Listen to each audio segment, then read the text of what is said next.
Hello everyone. तो president हमने देख लिया था और काफ़ी डिटेल में कवर किया हमने प्रेसिडेंट को।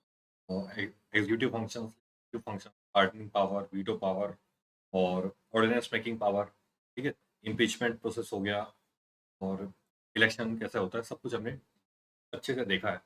अब हम स्टार्ट करते हैं वाइस प्रेसिडेंट। इसमें कुछ चीज़ें बस ध्यान रखनी है, ज़्यादा बड़ा नहीं है। ठीक, कई बार क्वेश्चन इसमें एसएससी में खासकर आ जाता है।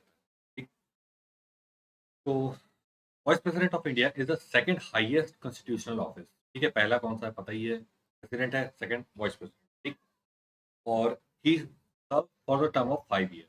ठीक, अब देखो, जो मिसकंसेप्शन है सारे मैं आपके दूर कर दूंगा, कोई वो नहीं।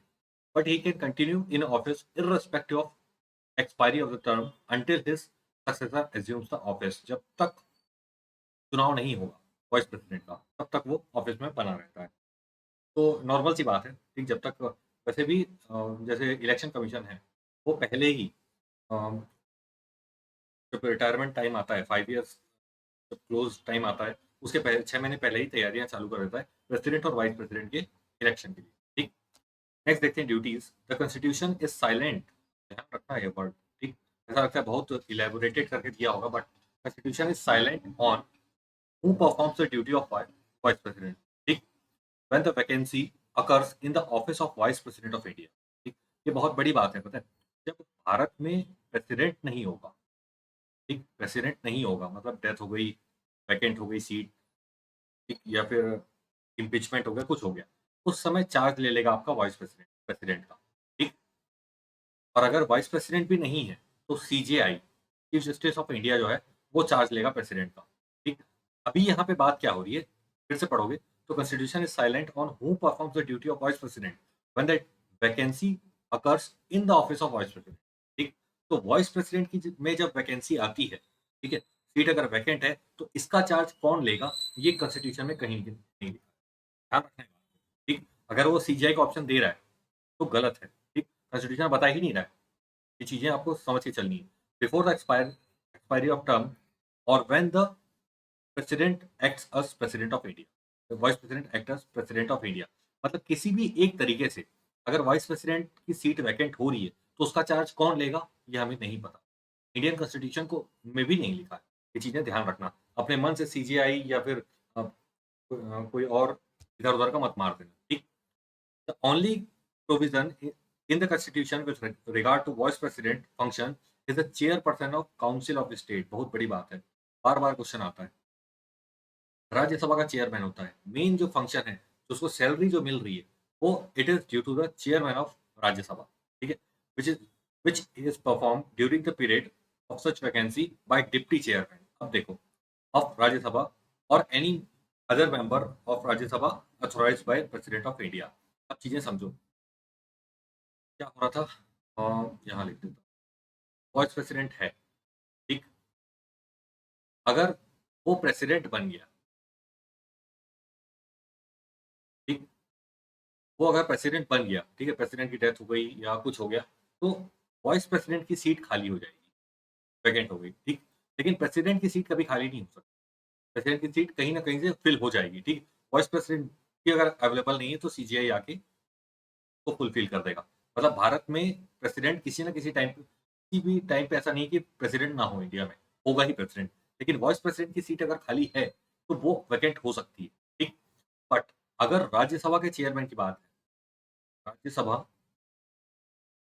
के चेयरमैन की बात है, जिसका जो वाइस प्रेसिडेंट होता है उसका डायरेक्ट चेयरमैन होता है, ठीक, पदेन अध्यक्ष होता है। मतलब वाइस प्रेसिडेंट अगर बना तो राज्यसभा का चेयरमैन वो बनेगा ही बनेगा, तय। ठीक, लेकिन अगर वो प्रेसिडेंट बन गया तो वाइस प्रेसिडेंट की सीट खाली हो गई। इस समय राज्यसभा का चेयरमैन वाइस प्रेसिडेंट नहीं होगा, ये बिल्कुल ध्यान रखना।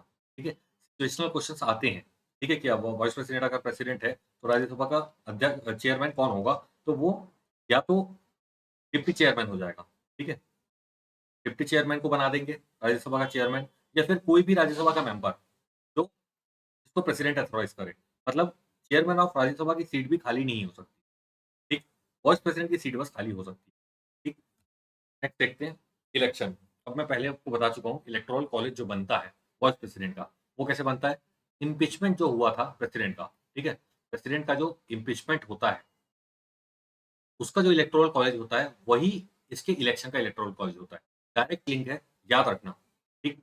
The vice president is elected by electoral college consisting of members of both house of the parliament in accordance with system of proportional representation by means of single transferable vote and the voting in such by secret ballot। Normal सी चीज है। ठीक है, article 66(1) में लिखा हुआ है electoral college to elect a person of the office of vice president consist of all members of both the house. ठीक है, सिंपल सी बात है, यही चीज मैं आपको बोला था। ठीक है, ऑल मेंबर्स मतलब इलेक्टेड भी प्लस नॉमिनेटेड भी, दोनों मेंबर्स ऑफ द पार्लियामेंट। ठीक है, मतलब लेजिस्लेटिव असेंबली का कोई रोल नहीं है, लेजिस्लेटिव काउंसिल का कोई रोल नहीं है।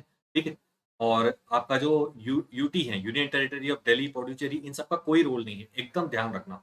ठीक है, वाइस प्रेसिडेंट का जो इलेक्शन होगा वो सिर्फ और सिर्फ पार्लियामेंट ही कराएगी। ठीक, the vice president is not a member, या ध्यान रखना आएगा question, not a member of either house, किसी भी हाउस का मेंबर नहीं होता है। ठीक, ऑफ द पार्लियामेंट और द हाउस और a house of a legislature at any state, किसी भी हाउस का मेंबर नहीं होगा और किसी भी विधानसभा का, किसी भी स्टेट की विधानसभा का मेंबर भी नहीं होगा। अब देखो डिफरेंस क्या है। एक है आपकी लोकसभा, लोकसभा का जो स्पीकर होगा या हेड होगा, ठीक है, स्पीकर बोलते हैं उसमें, जो हेड होगा वो विद इन द लोकसभा आएगा। ठीक, अभी जैसे ओम बिरला को फिर से चुन लिया गया है स्पीकर। ठीक, तो स्पीकर जो होगा वो लोकसभा का मेंबर होना जरूरी है। बट राज्यसभा में, अगर मैं राज्यसभा की बात करूं, इसका जो अध्यक्ष होगा, ठीक है, वो आपका वीसी होगा, और वीसी जो है वो मेंबर नहीं है। अगर अब्सेंट है तब दूसरी बात है, तब वहां से डिप्टी स्पीकर को, डिप्टी चेयरमैन को उठा के बना दिया जाएगा, या किसी भी एक ऐसे मेंबर को जिसको प्रेसिडेंट ने नॉमिनेट किया है उसको बना दिया जाएगा। लेकिन नॉर्मल केस में राज्यसभा का जो अध्यक्ष वाइस प्रेसिडेंट है वो राज्यसभा का मेंबर नहीं होगा, न वो लोकसभा का मेंबर होगा, न वो किसी भी विधानसभा का मेंबर होगा।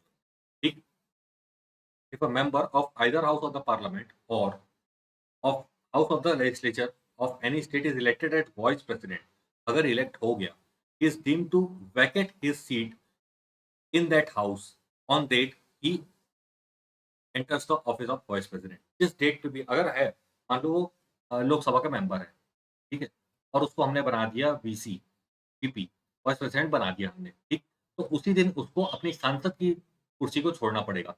या फिर वो अगर किसी विधानसभा का, ठीक है, विधानसभा का एमएलए है और उसको हमने बना दिया वाइस प्रेसिडेंट, ठीक, तो उसको एमएलए की सीट को छोड़ना पड़ेगा। ये सब चीजें एकदम क्लियर रखना। ठीक, next, resignation and removal. Vice president may resign his office by submitting his resignation to vice president of India. ठीक, सिंपल सी चीज है। Resignation become effective from date it is accepted, जिस दिन से एक्सेप्ट कर लेगा वो हो जाएगा। The vice president can be removed from office by resolution of council of states passed by majority of its member at that time and agreed by the house of pupil। ठीक, मतलब ये जो है रिमूवल जो है वो आपका राज्यसभा से होना चाहिए। ठीक, रिजोल्यूशन जो आएगा वो राज्यसभा से ही आएगा, ये बात ध्यान रखना। ठीक है, और resolution for this purpose may be moved only after a notice of at least minimum 14 days has been given for such for intention। ठीक, तो इतनी ही चीजें हैं आपकी वाइस प्रेसिडेंट के बारे में।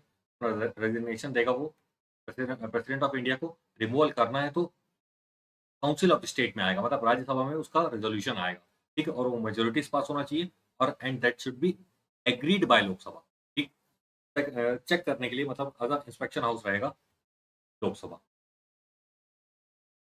ठीक है, तो इतना ही है, इतना ही याद रखिए वाइस प्रेसिडेंट के बारे में।